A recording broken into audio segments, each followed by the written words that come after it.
We are now live. Okay, welcome everyone to the District Seashell Committee of the Whole meeting for Wednesday, October 14th. I'd like to call the meeting to order and ask for any declarations of conflict. Councillor Lamb?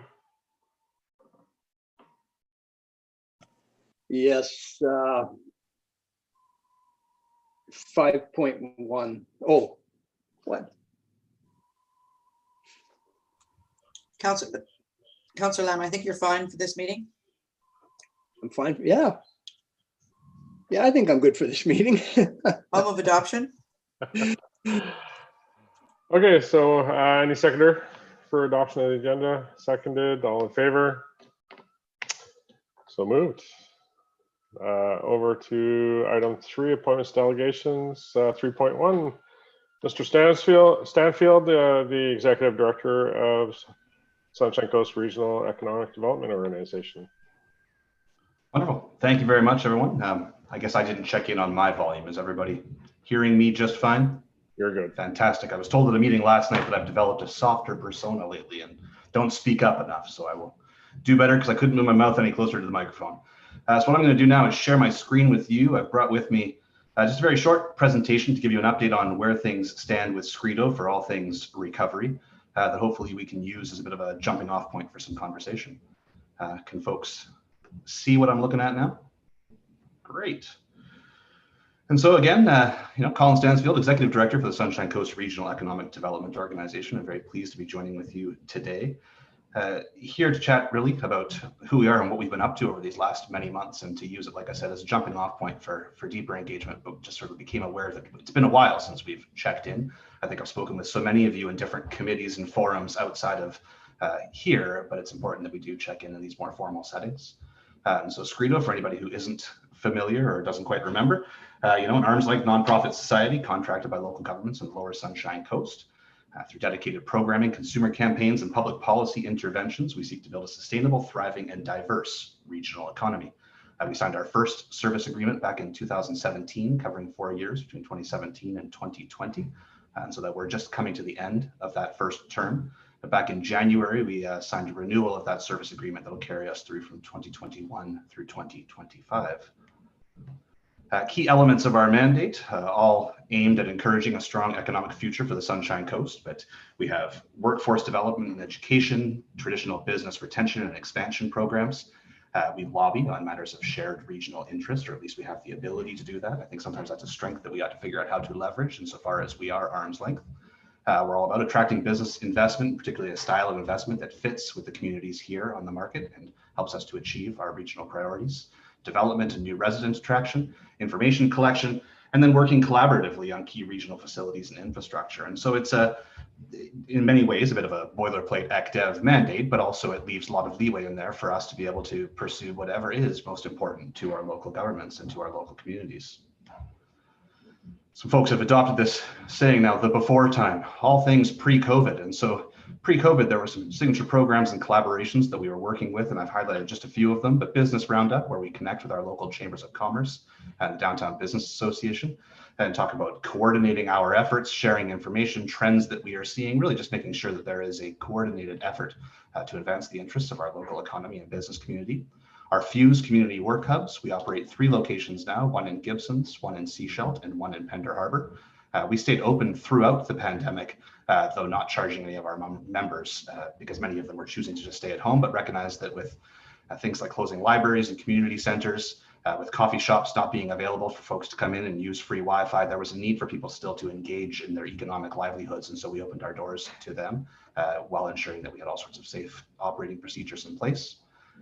We've been administering the regional community pilot of the provincial nominee program. That pilot program, we saw tremendous uptake with. We've had upwards of 700 inquiries. We've had hundreds of applications. We have about 36 that are sitting in the queue right now, and individuals meant to be showing up any day now. And so we've been a very attractive community in that pilot.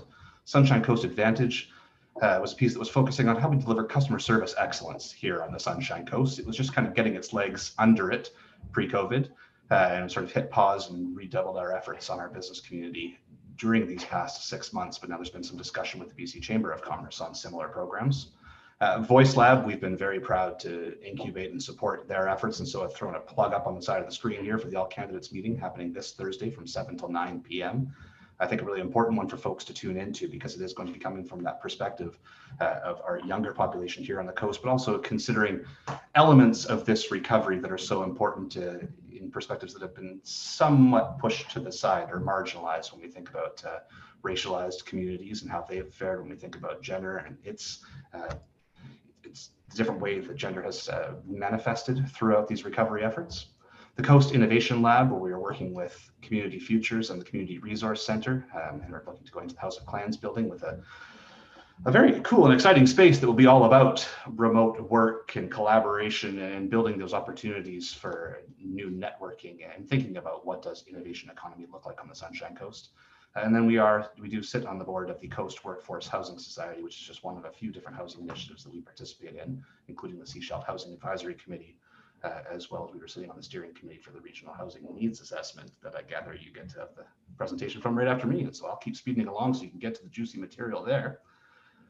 COVID response, we've worked very much, we were caught in the same moment of, oh gosh, good gosh, what do we do now? And so turned to our partners at the BC Economic Development Association.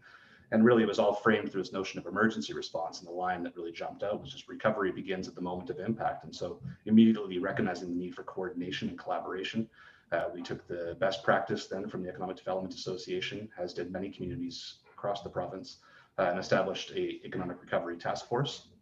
The logos of our members are down across the bottom. We have Community Futures and Scredo co-leading this initiative, the Credit Union, Open Door Group, each of our local chambers of commerce, the DBA, Sunshine Coast Tourism, and Work BC. It started as weekly meetings and has now moved to sort of monthly roundtables. For us, though, it was all about figuring out the relief measures and small business support programs that were available and trying to help folks navigate those items. And that all became very important because we recognized early on, as did so many, this really important need to build back better. And so there's a bit of a hodgepodge of pictures on the lower part of this slide here, but it really came back to the question that we were asking even before COVID of how might we use our economy as a tool for self-determination. It is something that we can manipulate, in which we have agency. And so what are those goals that we are hoping to achieve? Some of those existed pre-COVID when we think about truth and reconciliation, the notion of indigenomics, the ways that we need to make sure that we are advancing reconciliation through our economic development, the sustainable development goals that again existed before and are every bit as important now, but also these notions of a just recovery and how we put people's health and well-being first, how we make sure that we are upholding Indigenous rights, to make sure that we are building resilience to prevent future crises. And so making sure that all of these principles are informing how we move forward. To talk about then a few of the key pieces that we've been working on, we quickly set up a Sunshine Coast Business Recovery Center. And again, this came out of the playbook from the BC Economic Development Association. And if one thinks of times of fires, floods, earthquakes, you can imagine you set up a brick and mortar location and whatever strip mall has a vacancy. But at the time that we were setting things up, we were all being told to stay home, and that was the best thing that we could do to ensure the safety of ourselves and our community. And so for us, then it was about creating a digital platform. And so we created the Sunshine Coast Business Recovery Center at SCBRC.ca and set it up as a local one-stop shop. And really the key point at the beginning was to assist folks with resource navigation. I think if you can cast your minds back to those first days in March and into April, news stories every morning, multiple updates throughout the day. Here are all the ways that you need to be working to support your business while just trying to deal with the am I going to be okay and all the uncertainty. And so we thought if we could create a localized point of contact, that would be useful. We started then channeling the different training and development opportunities that have existed. And those included things like the Tourism Resilience Program, the DER3 program that was put out by Innovation Island. Both of those two had funding from ICE-T and included the Sunshine Coast community. We hosted an online forum back at the end of June to hear from our business community how they had fared and what they were looking for from the next 90 days. And that led to the launch of the Resilience Program with Spring Activator and sponsored by Sunshine Coast Credit Union. And so SCBRC is still very much going concern, and now what we're doing is looking at what is phase 2 for the Business Recovery Center. I think we've seen in recent weeks now there's been a redoubling of so many of these relief measures and support programs, the wage subsidy, changes to the commercial rent assistance that now has a new name that is escaping me. But each of these new updates requires us to sort of get a better handle on it and try to assist our local community to navigate those. Another key initiative for us over these last few months, and we were here and spoke with you about it, and again, this council is to be applauded for its wonderful commitment to advancing social procurement, but really thinking about the ways that we spend our dollars to support our local economy, recognizing that procurement is a solution that governments and institutional purchasers can use to mobilize and stabilize their local economies. Now that Seashell has committed to joining the Coastal Community Social Procurement Initiative, I think it's important for us to remember that they do provide training, resources, and support, and that we have access to online training, webinar content, templates, case studies, expert consultation, and dedicated support. And so, the request here, and I think what we need to make sure that we're doing, and what I want to give each of you a sort of nudge and staff a nudge on after this meeting, is to make sure that we're booking those training sessions. I was in touch with the folks from the program team yesterday.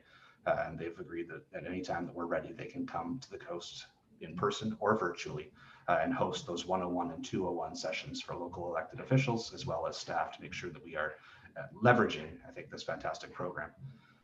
I should go back then to the ask then on the Business Recovery Center side, because I didn't just give you an ask and you got to leave with an ask, is really run around participation. We really need to make sure that we are connecting with one another. When you have questions about how do we support our business community, know that the BRC is there. But also the one of sort of participation and I guess disposition. But as we're thinking about these pieces and what we need to be doing to support our local business community, to adopt that sort of improvisational mindset of yes and, before we start thinking about the barriers and the reasons that we can't do things, to recognize that these are kind of exciting times in that we get to write a new book of how we'd like to move forward. And so to be working with each other continually and adopting that improvisational mindset would be the ask. The next program to feature then, and what I was meant to be with you last week, and you'll forgive me for not showing up, is our investment attraction website. And so we are working on, and we'll have live by November 1st, a new investment attraction website at investsunshinecoast.ca. We've partnered with local Intel to make use of their tools that are wonderfully interactive, and they can demonstrate community by community the community and economic advantages of investing in the Sunshine Coast, its population trends, its housing trends, its workforce availability. It speaks to land zoning and opportunities to purchase or lease commercial properties. Really exciting tools that we are quite proud of having in place, and look forward to working with council to advance and to work with local staff to advance. That dynamic ability there to highlight regional priorities, to showcase signature projects, and to promote key strategic opportunities. And so when we want to be thinking about what to do with airport lands, if there are new parcels of potential residential land because we've invested in new infrastructure, how do we get those up on the website and push them? Regional opportunities like Hillside. I think it's going to be a fantastic opportunity, and at the end of the day, also a launching pad for sectoral development strategies. And so when I was speaking to funders, so much of it was, man, we're not looking to pay for you to get your first step up, but once you've got something, come back and we'll help you get 2.0, 3.0, 4.0. So when we think about what to do with an ag sector, when we think about what to do as a next stage of a tech attraction, all of this is going to be able to leverage the investment that we've put in now to investsunshinecoast.ca. And so the request there really is just to make sure that you're engaging us in your planning processes, because if we don't know about it, it's hard for us to promote it. And so don't ever think that you're pinging us too many times. If there's a thought that, hey, Skrito should be at this conversation or know about it, I'm happy to sit in on as many meetings as it takes, and like following them up with them afterwards. And strangely, I get to geek out on policy docs. And so if you have those and want to send them, don't hesitate. And so moving on to just a couple more slides before we open it up to questions. Or actually, this will be the last one here, Buy Local Week. And this is going to be a really big push. And so November 3rd through December 30th through December 6th is going to be Buy Local Week in BC. We, the Sunshine Coast Business Recovery Center, have decided to jump into this campaign head first and really go at it. We're going to be there and sitting sort of an even footing with the Downtown Vancouver Business Association and Van City as key sponsors of this Buy Local Week. And the intention here really is to help folks and encourage them to discover the coast-based businesses and celebrate those contributions.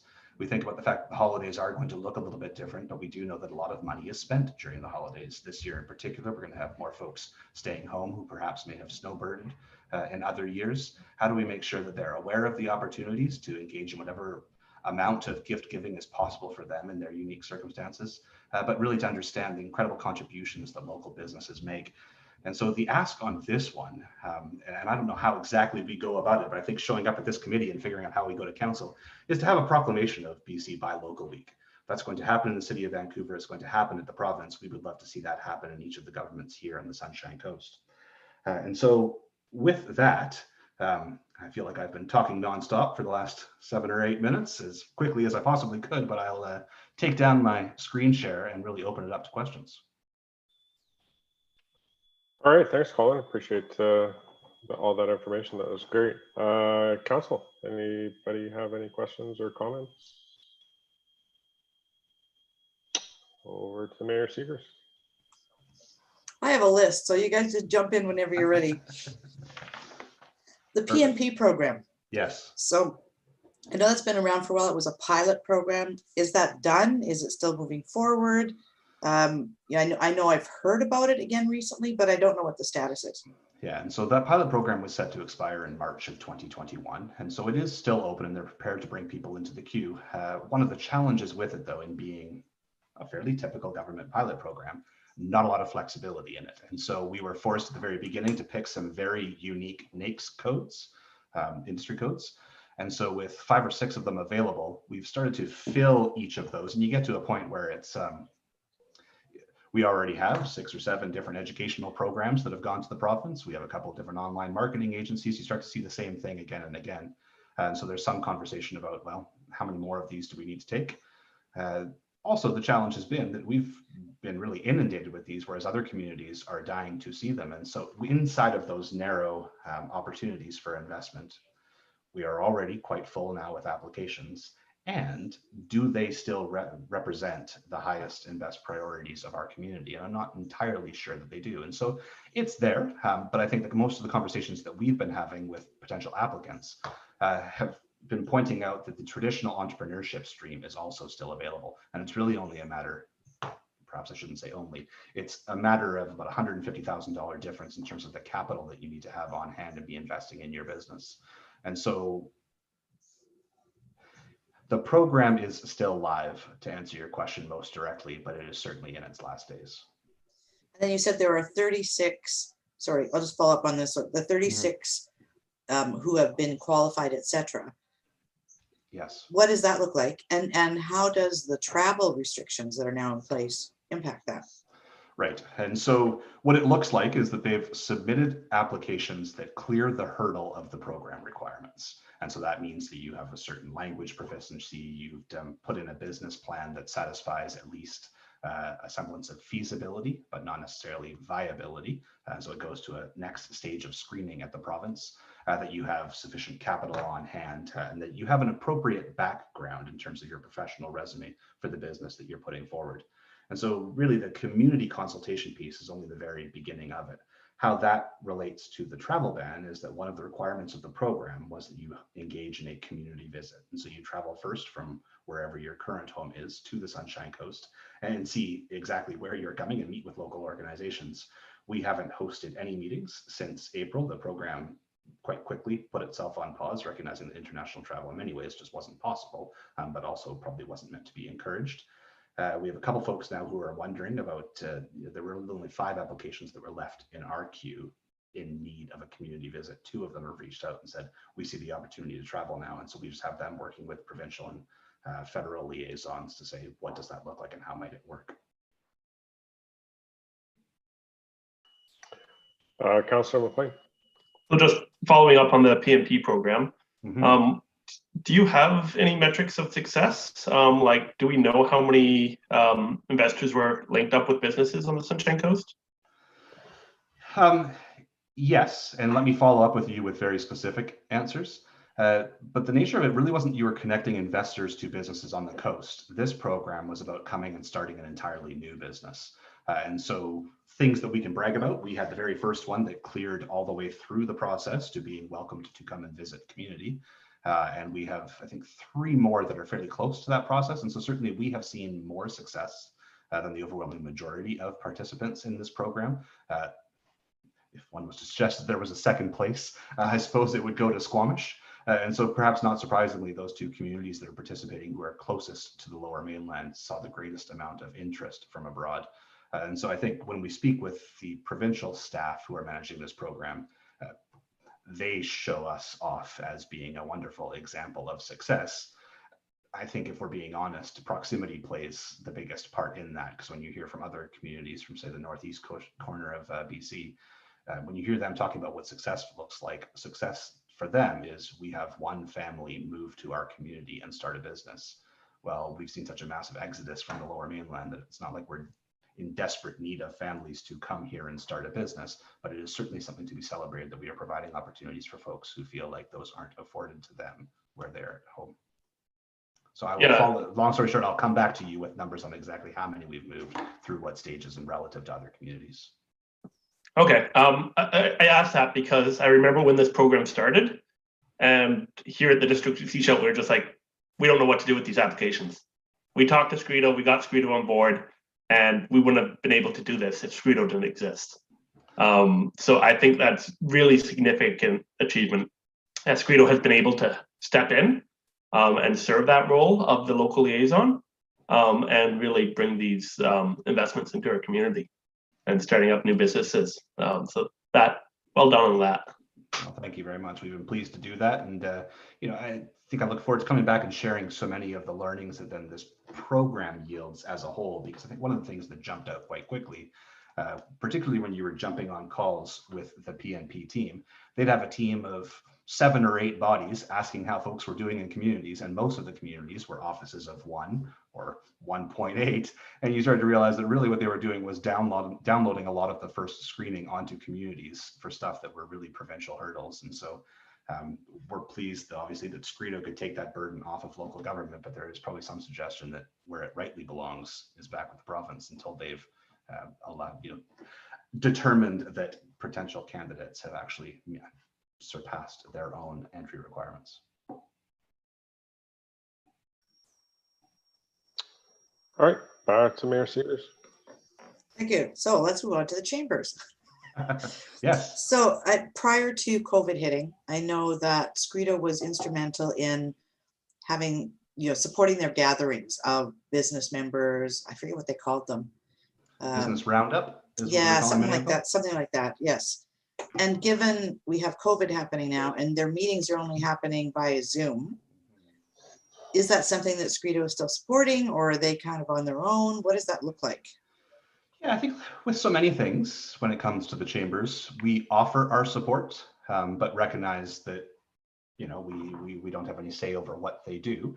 And so have been sharing best practices that we've come across around digital convenings. Just prior to this meeting, I was taking part in SVI, Social Venture Institute, that is a digital forum that has a couple hundred folks participating in conversations about what social innovation and economic innovation looks like. There are ways to do it. And so the conversations with the chambers have been really sharing good practice from what we're seeing elsewhere and saying, is there any appetite for investing in some of the infrastructure that would be needed to be able to do that yourselves? And they haven't quite taken us up on it yet, but like so many things in life, we just keep offering, letting them know that it's there. Okay, next, the Voice Lab forum on Thursday. Given it's on Facebook, is it? I believe Facebook Live.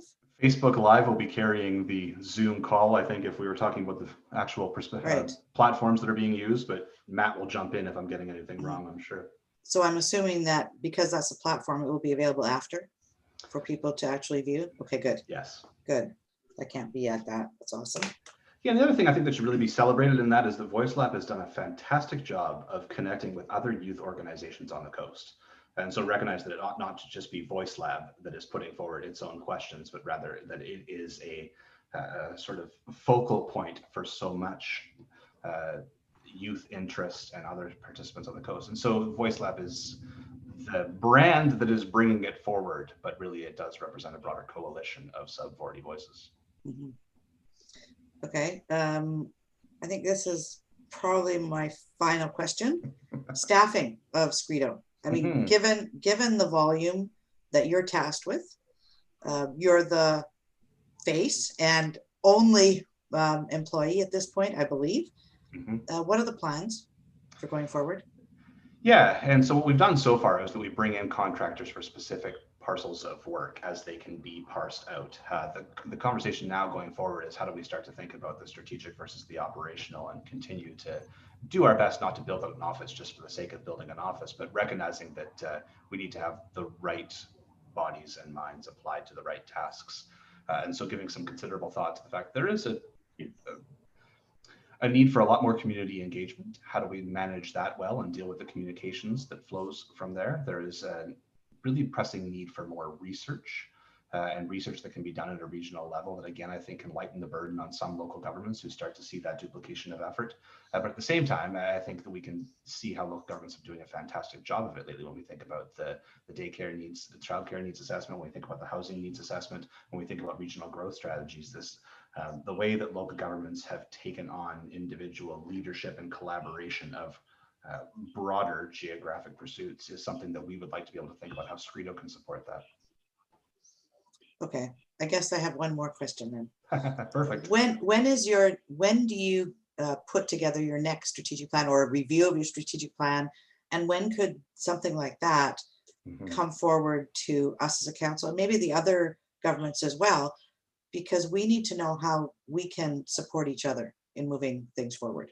Yeah, absolutely. And so for us, that's top of the agenda for the beginning of 2021. And so we have our next AGM at the beginning of December.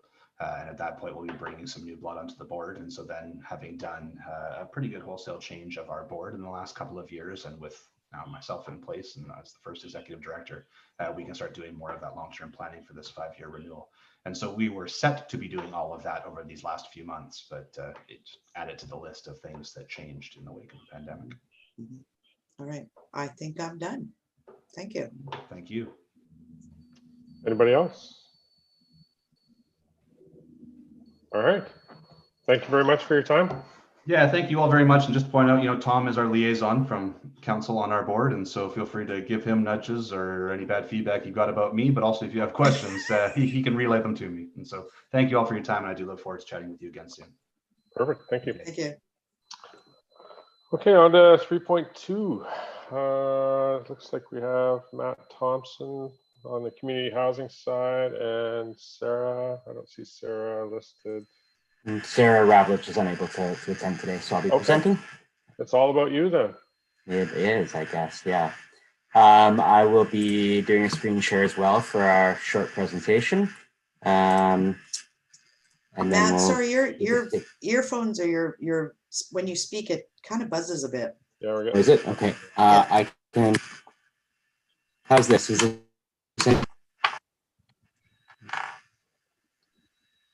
Try again. Can you hear me now? It still buzzes when you're talking. Is it buzzing now when I speak? Yes. All right. Sorry about that. I'll try again with this headset.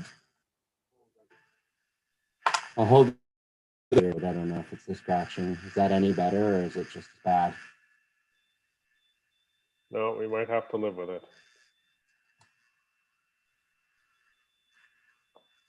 All right.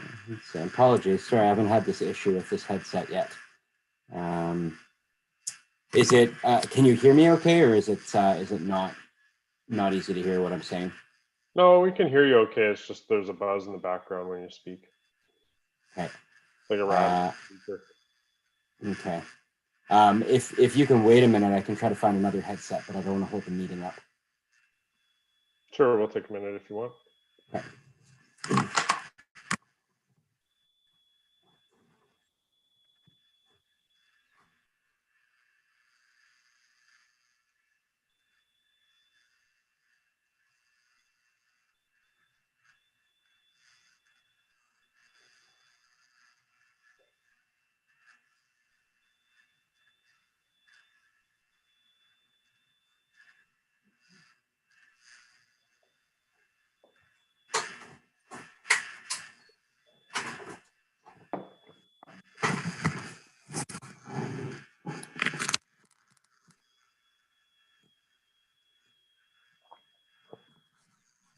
Okay, can you hear me now? Yeah, we can still hear you. It didn't change anything though. Weird. I apologize for that. It must be my computer. I'm not sure what else to do here. One more.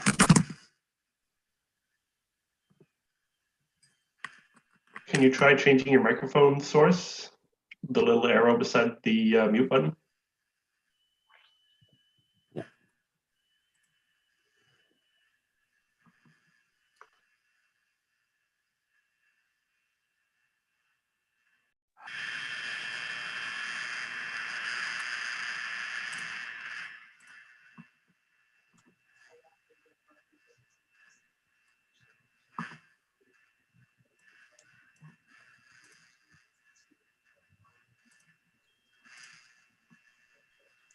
Okay.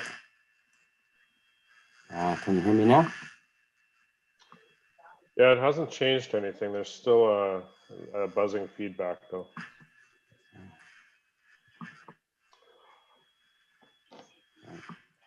I think for now it seems bearable, but we'll have to just see how it goes through the presentation.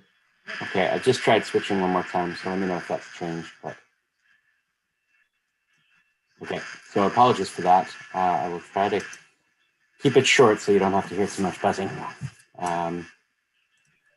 And thank you, Committee of the Whole, for your time today. I'm here to present on the findings of the Sunshine Coast Housing Needs Report, a regional study recently completed in partnership with three of the local governments, the Town of Gibson's, the Sunshine Coast Regional District, and the District of Sechelt have participated in this. As you are all probably aware, the housing needs reports were developed and required under legislation from 2018, which was finalized last year, and the regulations were released in early 2019, requiring all local governments to produce a housing needs assessment report. This was part of the province's 30-point plan on housing, the Homes for BC plan, and is one of many initiatives that the province is undertaking to collect better information on housing issues and to provide supports to address housing throughout the province. These needs reports are intended to inform a number of different planning and policy initiatives, including everything from affordable housing strategies to OCPs and regional growth strategies.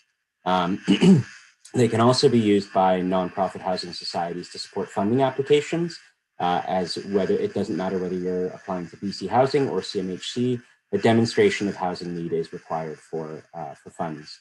Under the legislation, housing needs reports must be delivered every 5 years, with the first ones completed by the end of next year, and then thereafter on a 5-year cycle.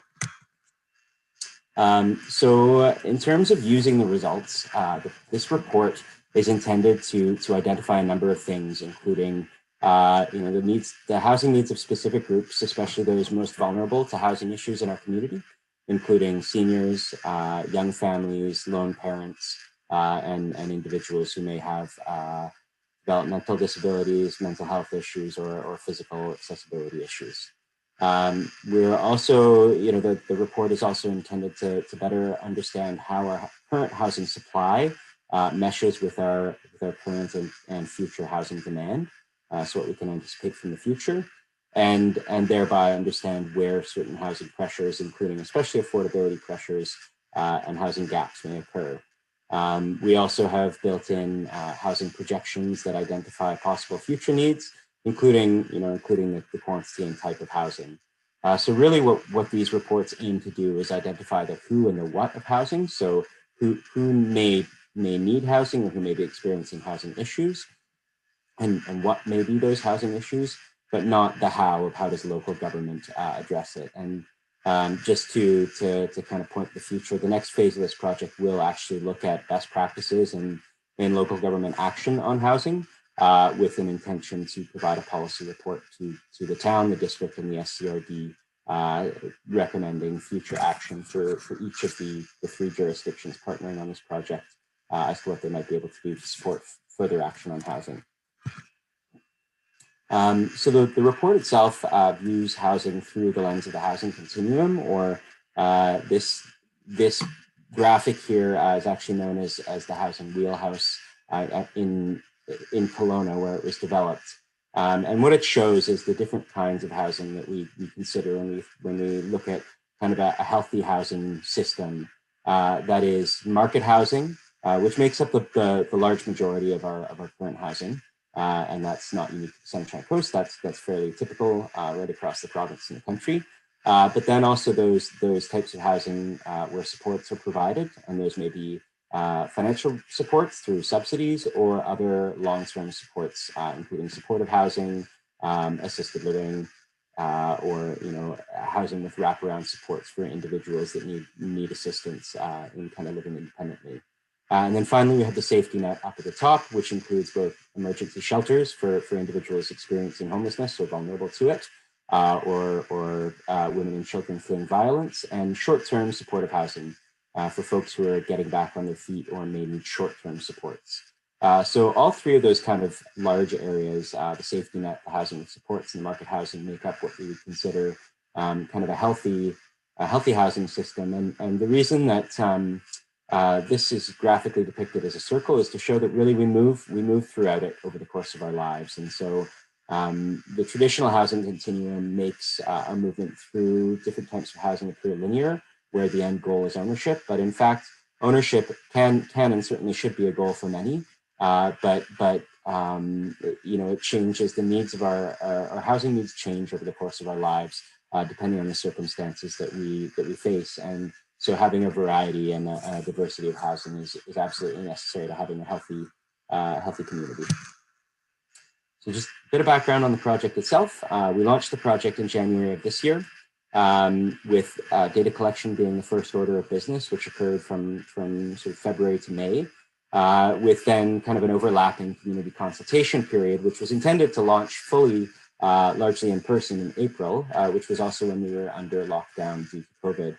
So we shifted to an online engagement platform and had quite a bit of success engaging stakeholder groups and through interviews and through a fairly widespread community survey through kind of the late spring and summer months, with then the development of the report and the analysis across you know, both municipalities and all 5 electoral areas in the Sunshine Coast kind of taking place between August and October of this year. The remainder of phase 4, as I mentioned before, will involve policy and best practice research and another report to come probably early in the new year to local governments. So moving shortly into key findings, and just wanting to stress that the report is quite dense. It contains a lot of information about housing on the Sunshine Coast. It also contains a community profile for each of the electoral areas and the 2 municipalities that provide a bit of a snapshot, you know, to allow us to communicate more easily with the community who aren't necessarily going to read a long technical report, but to summarize some of the key issues. And so this presentation really summarizes just a few of the high-level findings of the report, focused on the District of Sechelt, but there's quite a lot more content out there, both in terms of quantitative findings and qualitative findings from the stakeholder and community engagement. So, you know, generally speaking, our coastal population is increasing, and we're seeing a big portion of that increase happening in the District of Sechelt, which saw, you know, nearly 2,000 person growth between 2006 and 2016, between those census periods, which is about 21% over that time period, or 2.1% per year. Over this time period, we have seen a slight decrease in youth and children, and an increase in older adults aged 65 to 84.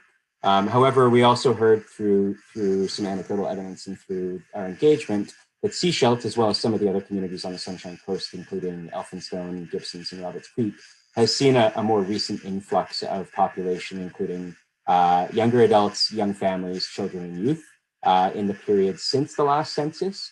And so that is incorporated into the population projections that are in the report.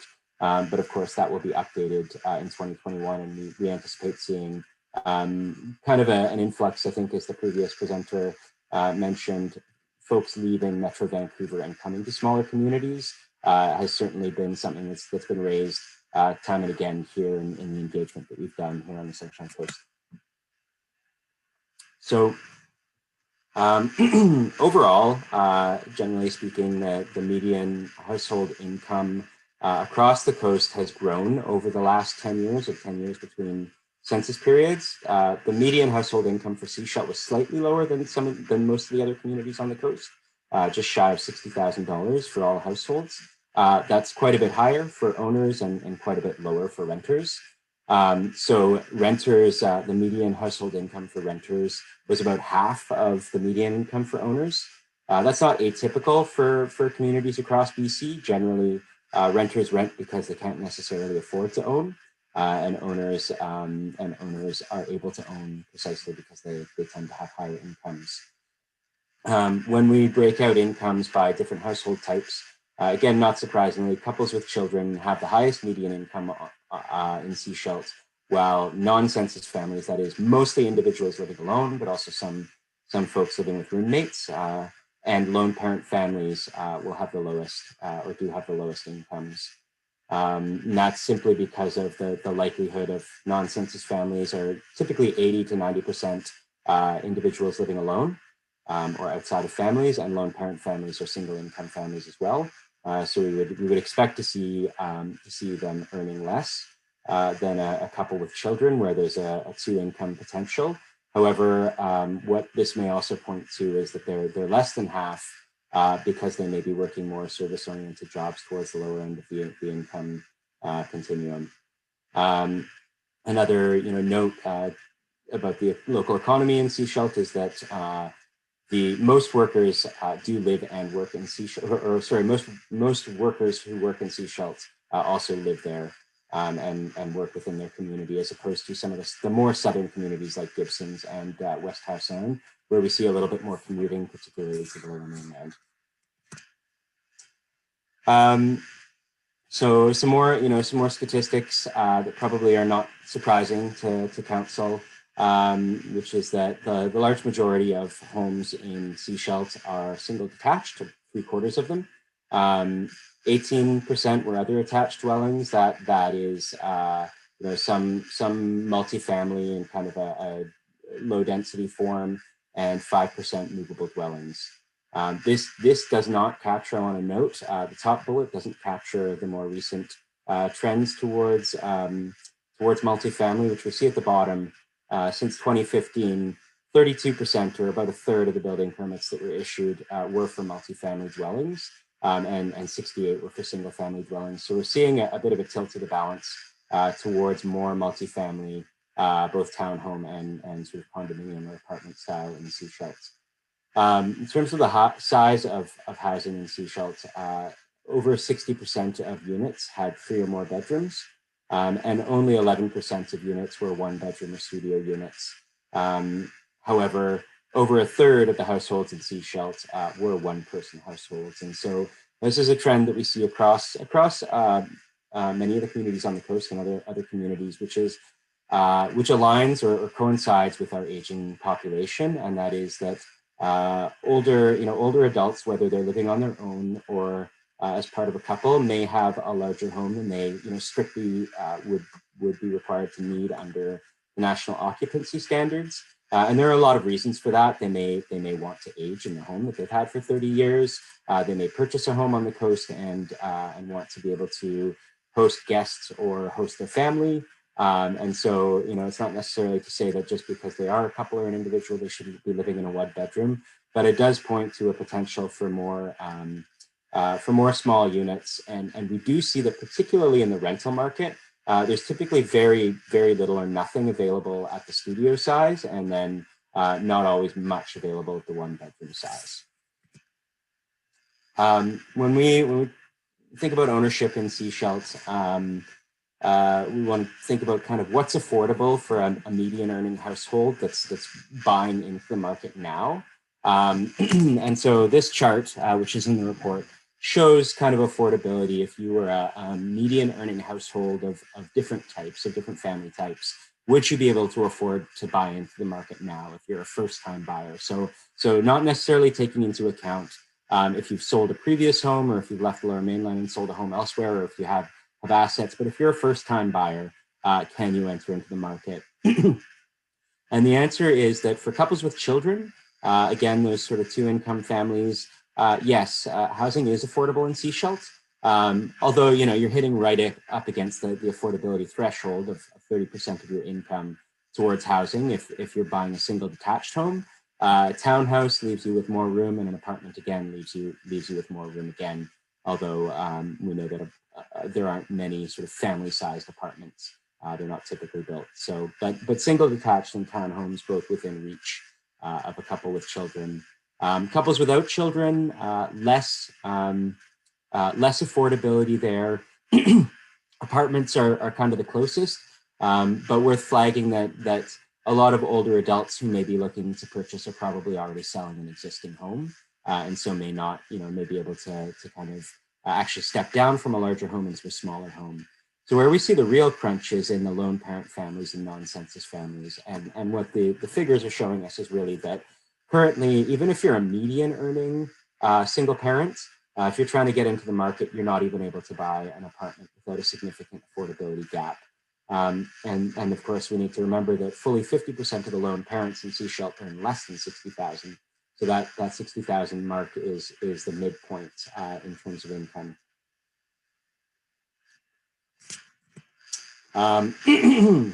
Building on that, there are considerable gaps for single income households and lone parents in affording even rental housing on the Sunshine Coast. As we saw earlier, the typical renter income is quite a bit lower than the typical owner income. And so that means that what you can afford in the marketplace is significantly lower. So renter households are generally speaking, across the board more likely to experience poor housing need, but this holds true than owners. But this holds true in Sechelt as well, where there are nearly twice as many renter households experiencing poor housing need as there are owner households, or nearly 800 households that are renters experiencing this real affordability crunch. And what this looks like in terms of the numbers and the affordability gap is, again, the same. So if you're a couple with children, you can probably afford to rent in the market as it stands right now. Whereas if you're a lone parent family or non-census family, you're going to experience a lot more housing challenges. I do want to note about our rental market data here. Because the CMHC data is quite limited, we did undertake a secondary rental market scan. So these numbers are much more like what you would see if you were, again, trying to access the market today, going out and looking on Kijiji or in the Coast Reporter or on Craigslist to try to find a rental. One other thing that is worth noting, we heard through engagement, is that not only is the cost of renting high, but availability is low and vacancy rates are low for rentals across the coast.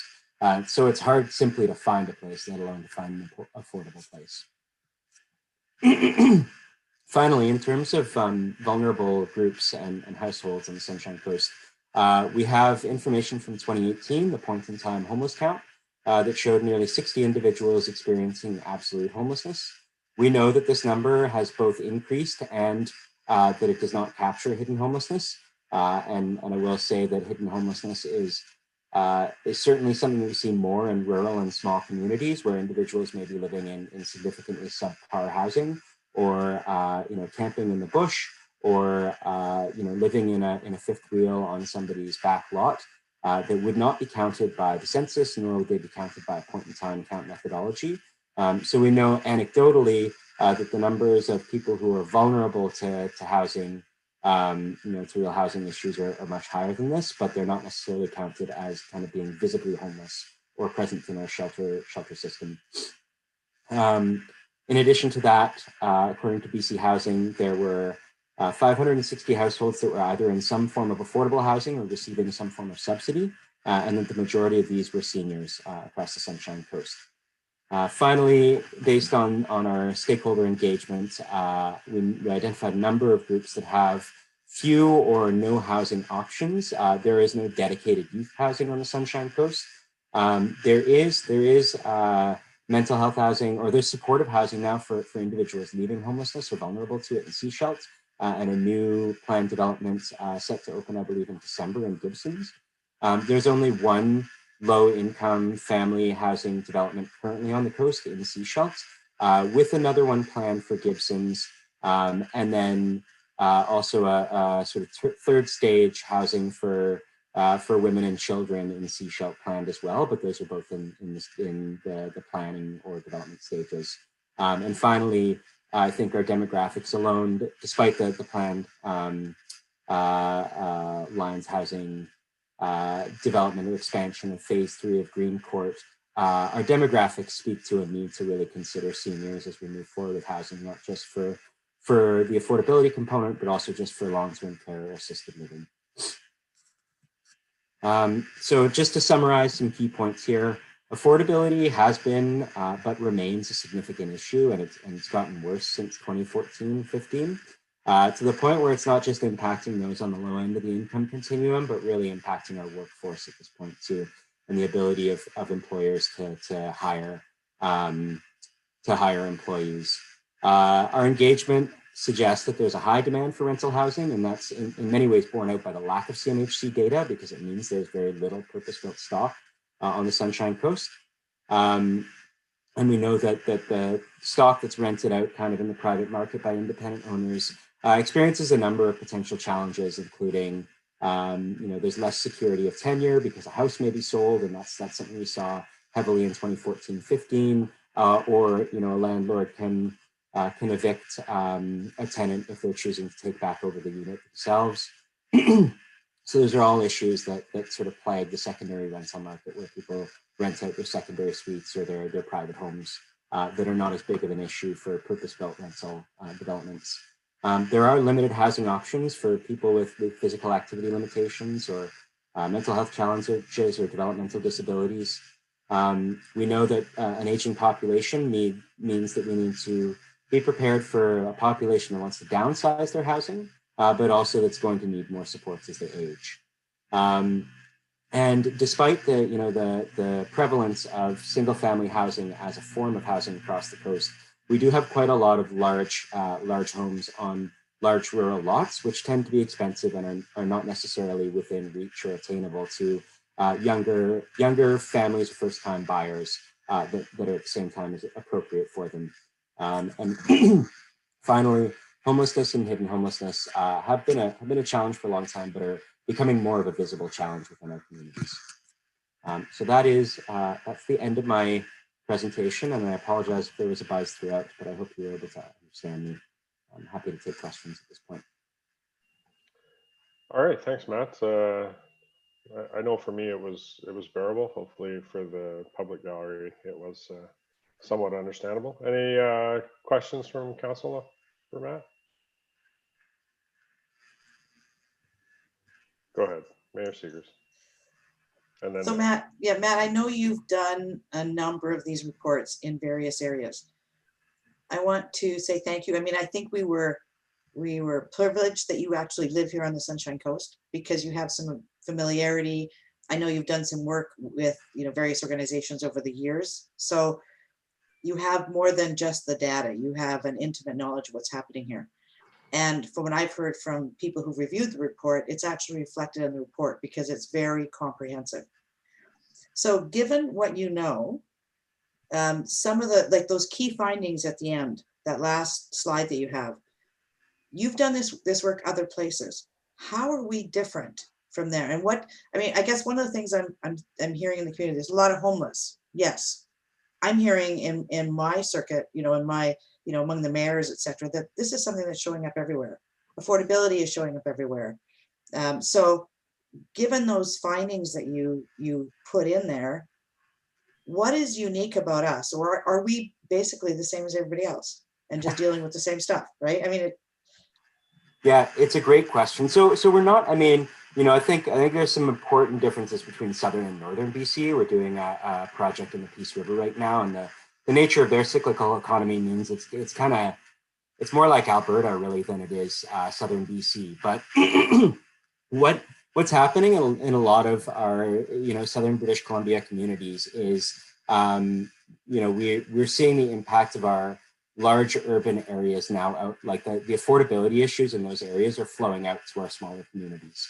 And in many ways, what we started to flag around the 2014-15 as a potential issue has come to be true, which is that with the increased cost of housing and land prices in places like Metro Vancouver, the Capital Regional District, and Kelowna, to name probably the three biggest urban areas in the province, people have kind of cashed out of those markets if they can afford to move to smaller communities and sell their homes there, and are purchasing in our communities. And our proximity to Metro Vancouver as a community with, I would say, probably a more pleasant commute than the Fraser Valley has all of a sudden made the Sunshine Coast, particularly with a rise in the ability to work remotely, at least part-time, and as of the last 8 months to work remotely even full-time, has made this community much more accessible to folks that are looking to leave large metro areas. And so one of the ways that we're different, I think, is that we were starting to experience this maybe a little bit earlier than other communities. So, for example, right now, Campbell River is starting to feel the crest of that wave that we were seeing a few years ago in terms of the cost of housing and an outflow from metro areas. I think, probably the biggest thing to say about the coast is that we are still a small community, but all of a sudden, in the last, I'd say 4 to 5 years, we're really starting to wrestle with big city problems, even though we are still a small community. And those are, really significant land prices. When I talk to my colleagues who do land economics work, they're kind of shocked by the cost of building on the Sunshine Coast. And they tell me that the cost of building new housing is the same in the lower coast as it is in core parts of Metro Vancouver. So that's a big city issue. To that end, we're experiencing the same kinds of crunches on the lower end of the housing market that I think we've seen for a number of years now in Metro Vancouver, but they've certainly made themselves much more prevalent in the last 6 or 7 years here on the Sunshine Coast. And from that perspective, this is where we're different, because as a small community, we don't necessarily have the purpose-built stock or the kind of diversity of housing stock to absorb, some new residents, or to provide options to longtime residents who now may be priced out of their existing housing. And so there isn't the kind of purpose-built rental that means if I'm evicted from one $800 a month rental, I can find another. Even though it's hard in Metro Vancouver, the community's big enough there that people can move around. Whereas here, if you want to stay on the coast, you're probably all of a sudden paying $1,200 a month instead of that $800 that you might have been paying for the last year. So I think it's that we're experiencing sort of large community affordability issues, but we still have a small community housing stock, and I think we've worked over the last number of years to address that, and I think some of the building permit numbers bear out that our housing stock is changing. But that's kind of, that's a long-term planning issue. It's not something that happens overnight, those changes. And yet the market can change overnight. All right. Thanks, Matt. Councillor McLean. Yeah, so given your experience working in multiple communities, and you've obviously done these for many years, I think this may be the third one that you've done for the Sunshine Coast. What tips might you have for implementing and making this document, turning it into action? Yeah, that's a great question. And I actually don't want to speak to that yet, because we do have a next phase report, which is going to be a best practices and policy report. And we're just starting to dig into that, kind of building on the findings of this report.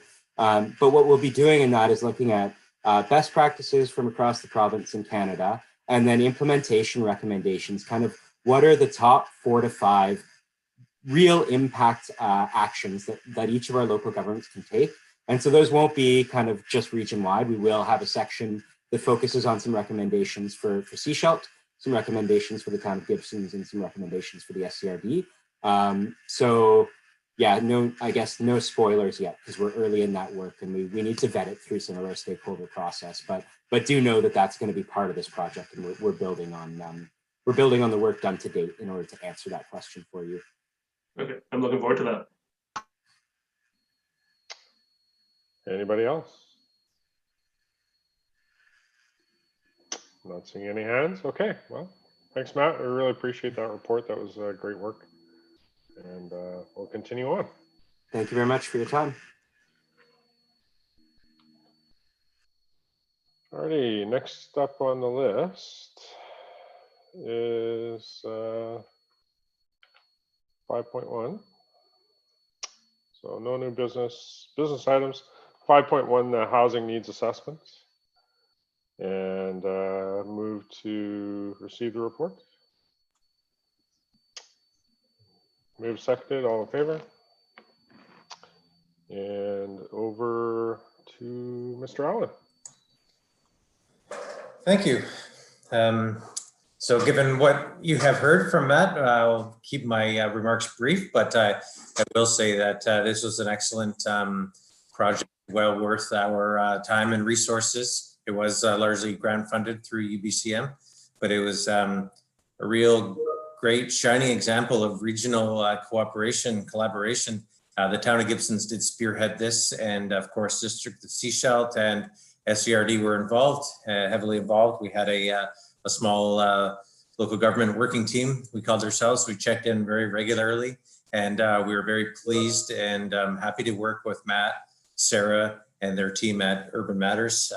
As Mayor Seegers pointed out, they brought a real unique quality of having the local knowledge and input and so forth. So it was great success in that regard. I think going into it, we knew that there's a housing concern on the Sunshine Coast. That's not the surprise, but this will provide a level of detail and data ranging from homeless issues to housing stock and what we should be encouraging and supporting and promoting when we're looking at development applications. So it's a great first step. It goes well beyond meeting our requirements of Local Government Act for having housing needs report. It gives us excellent information in detail, and it will be interesting to see when the next census comes out and how to compare some of the numbers and how the coast has evolved. And in addition to this report, as Matt indicated, there'll be further action plans coming, and we're very pleased. And in order to fulfill our grant requirements, we're looking for a notion of receipt and endorsing the housing needs assessment. So turn it back to you folks. Thank you. All right, thank you. Yes, that was it was a very comprehensive report and an interesting read. Any questions from council on this one? Mayor Seegers. So in reading the report, I mean, I've attempted to read the report in between other stuff that I'm doing. It's very dense. There's a lot of information in there. Is there a plan, or is that part of the next steps as well, to actually be able to pull nuggets out of the report and use those as education pieces for the community? I mean, one of the things, I mean, we got another email recently about somebody who's looking to move to Sechelt, saying, you know, they don't want, you know, anything but single family houses. And yet, you know, from this report, what we're saying is 75% of Sechelt is already single family houses, 61% are 3 bedrooms or more, and yet 34% of the households are 1-person households. So there is a need for other types of housing. How do we communicate with the community in such a way that they actually understand some of what it's saying in this report, and not only just understand it, but know the impact of it on them and on the community, because it's huge. I mean, if we've got an aging population, we've got all single family houses, younger families can't afford to move here. That means our whole, like those who are in the workforce and in the care environment can't come here, right? They can't come here and live here. And that has a huge impact on our aging population. How do we take this? And is there a plan to do that? Or is that something else that we need to look at to ensure that the community is aware of the direction that we're going and the impact?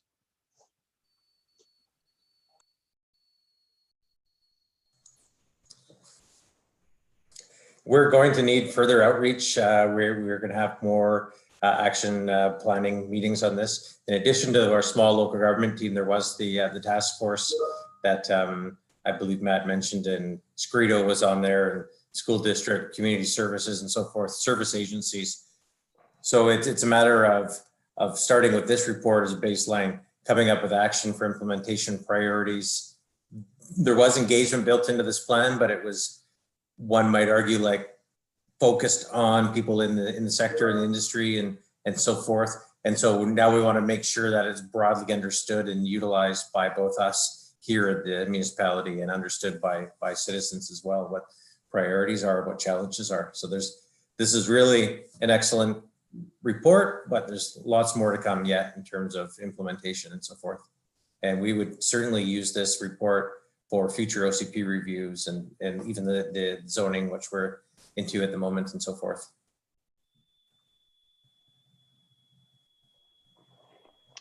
Councillor McLean.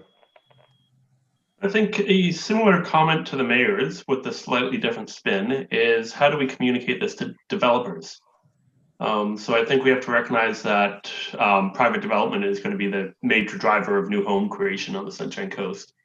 And I know the mayor takes a lot of these meetings where she may meet with a developer before they start an application just to hear what the community would be interested in. So perhaps bringing, there's a little short summary in the housing needs assessment. It's a 6-pager about Seashield. Bringing that into the meeting and using that to help explain the type of need that we have for housing. So then the developer can hopefully better match what the community needs to what they want to do, rather than taking a blind shot at it, which I think a lot of developers have done in the past. But judging from the couple meetings I've sat in with the mayor and developers, they're willing to work with what they believe or what they hear the community needs if it's at an early stage. So I think that this already can be a really valuable tool when we have those preliminary meetings with developers. I would agree. We've had recent meetings with folks who would like to build affordable rental accommodations, and we can say, hey, yeah, we know that's needed. I have open inquiries about people saying, looking at selling or developing my property, what does the municipality have in mind for this property? I mean, the official community plan might just say residential, but this can supplement that and give us some more tools. People ask us, what is our definition or what is our expectation of affordability?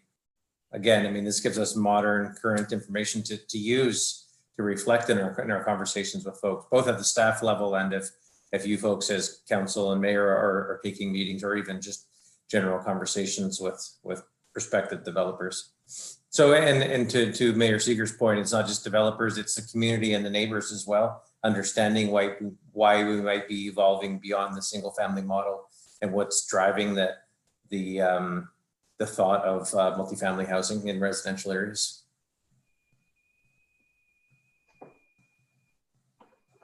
Okay. Anybody else?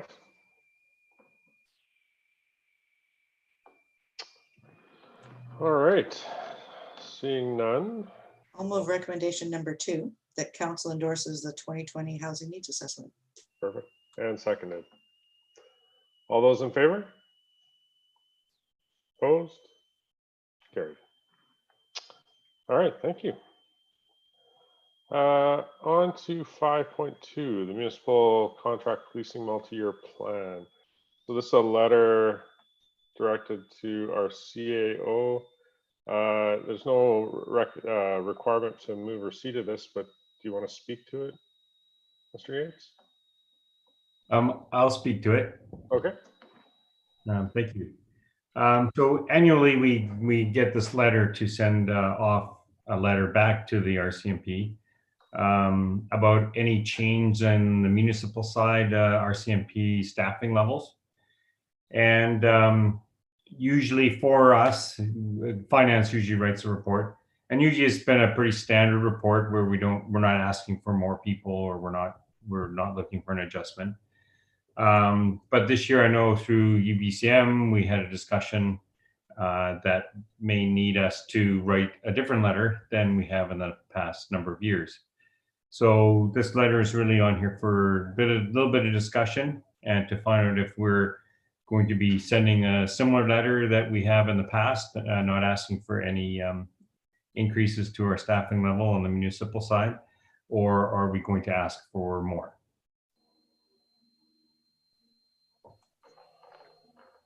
Mayor Seegers. I'll speak to that initially. I know that we could at this point send a letter saying we approve in principle to add another member, and then the confirmation of that would be after budget. April 26, 2021 is when that would need to move forward.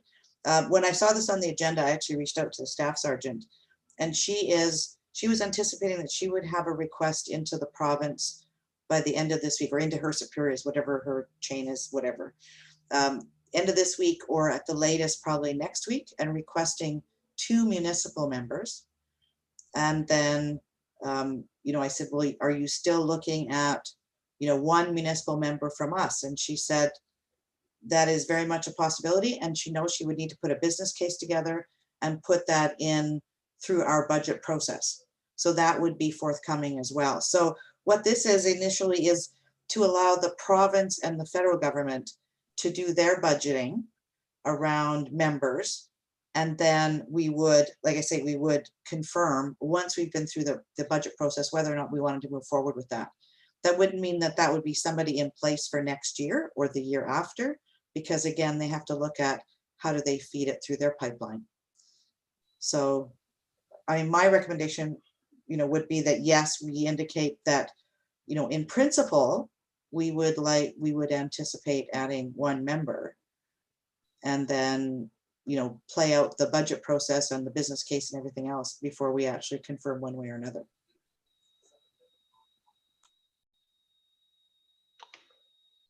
Comments from other council? Councillor Todd. It wasn't immediately obvious to me in reading this letter, but do we know when we're going to find out about the impacts of Surrey and the Surrey Police Force with regards to the integrated teams, the costs of the integrated teams? The last meeting I was at 2 weeks ago. They're still in the process of determining what areas will be impacted. And then once they've determined that, then they will start looking at what the cost will be and what the impact of those changes will be on other areas. They have no idea at this point what that would look like. One of the impacts that will be coming forward that we know about is that the RCMP are in the process of, like, their union has been ratified. So now they're actually negotiating their first union contract, and that'll be retroactive. Maybe Mr. Douglas can help me with this. I think 2016, is it, that it goes back to? I believe so. Yeah, so we know that there's going to be money that we're going to have to pay out retroactive already under the new bargaining contract. Other than that, Surrey, I don't know. Nobody knows at this point what Surrey is going to impact. We've been budgeting for that retro pay though, haven't we? I'm pretty sure that's been part of our budget. I mean, through the chair, yeah, we've been putting some money away into a reserve, and it has grown to a sizable reserve, and some of it we know is for this purpose of retro, and we've been able to spend some of the funds on the RCMP facility itself. Mm-hmm. Anybody else? Councilor McLean. Okay, so I'm just trying to get the process straight here. We're requesting that, or we may respond to this letter saying that we possibly want one more RCMP member on the advice of the staff sergeant of the local detachment. So just back to the mayor, because she brought this information. Is the staff sergeant requesting an additional member, or do we not know that yet? Yes, and she will be putting the business case together to bring that forward during our budgeting process. Okay, so if she's absolutely requesting it, I feel like we should back that up by endorsing one more member in this letter, and then going through that process of actually evaluating it through our budget. But this is kind of a prudent action to do at this time. Okay. I would agree. I think it makes sense. I think the community would support it, just based on our growth and what we're seeing in the changes in the community and stuff like that. Be interested to have further conversations. I'm sure, since Gibson's is soon to have to come into their own policing realm, how that looks for the coast, if they're going to split the detachments and have separate detachments, or is it just a funding change? I'd be curious to see what that framework looks like, or if they even know yet. As far as what this I can give you a little bit of information on that. There you go. Yes, so as part of the conversations that we've been having over the last while, that Gibson's is one of the the communities, obviously, that's been flagged in the RCMP system, that they anticipate they will be hitting 5,000. And so this fall, like in the next month or so, they're actually going to be starting those conversations. What happens is 2021 is when the census takes place. The announcement of the numbers comes out in early 2022, like February 2022. If they're over 5,000, in April of 2022 is when they need to actually start funding whatever that looks like for their area. Currently, they're talking about one RCMP detachment basically for the Sunshine Coast, with some of the members located in Gibsons. They would also have to have more civilian staff. So those pieces will be sorted out probably within the next 6 months or so, and more information will be coming forward as they negotiate and work out all those details. But it's very, very much a conversation that is moving forward and will have an impact. Councillor Top.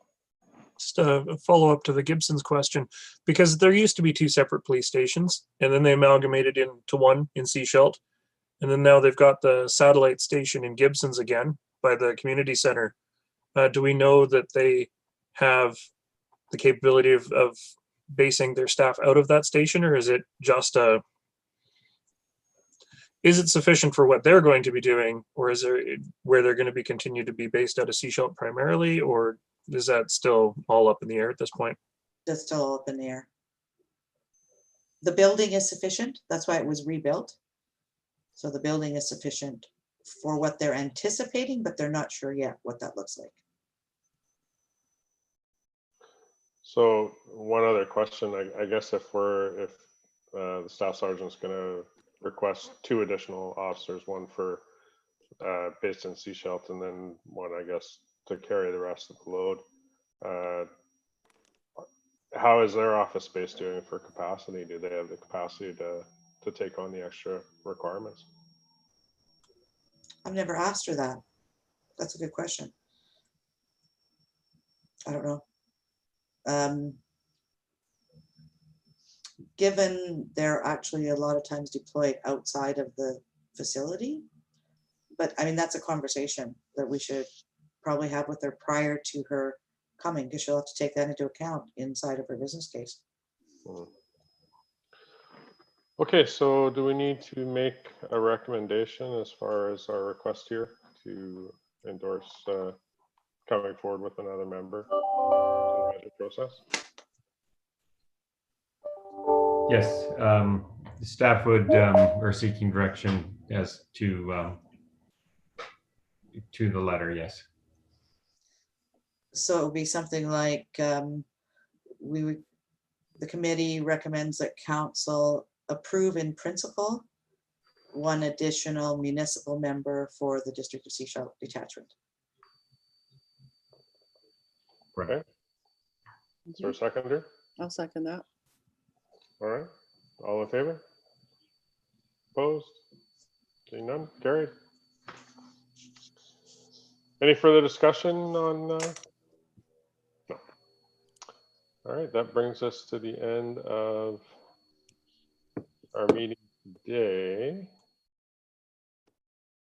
Oh, no. No, that's it.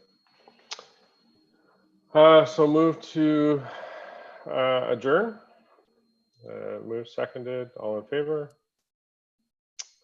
And